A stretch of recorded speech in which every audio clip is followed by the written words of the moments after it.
Star hero Venkatesh తను రానున్న సినిమాల లైనప్ చెప్పి అభిమానుల్లో జోష్ నింపారు. అమెరికాలో వైభవంగా జరిగిన నాట్స్ లో సందడి చేసిన వెంకటేష్ తన సినిమాల గురించి మాట్లాడారు. చిరంజీవి సినిమాలో అతిథి పాత్రలో యాక్ట్ చేస్తున్నారని వెంకీ చెప్పుకొచ్చారు.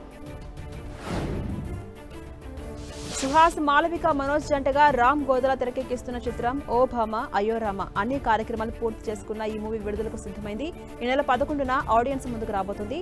బ్యూటిఫుల్ రొమాంటిక్ ఎంటర్టైనర్ గా అందరినీ నవ్వించే కథగా ఈ మూవీ రానుంది.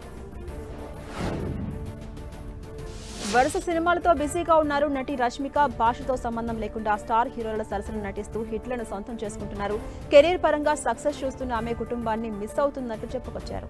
వారాంతపు సెలవు కోసం ఏడుస్తానని చెప్పారు. అలాగే తన చెల్లిని మిస్ అవుతున్నట్టుగా తెలిపారు రష్మిక. ఈ విషయంలో ఎంతో బాధగా ఉందన్నారు. నాకు నేనే ఆయుధం అంటున్నాడు నటుడు ఆర్కే సాగర్. రాఘవ్ ఓంకర్ సిస్టర్ తెరకెక్కించిన మూవీ ది 100. మీషా నారంగ్ ఈ మూవీలో హీరోయిన్ గా యాక్ట్ చేస్తున్నారు. అన్ని కార్యక్రమాలు కంప్లీట్ చేసుకున్న ఈ మూవీ ఈ నెల 11న ఆడియన్స్ ముందుకు రాబోతుంది.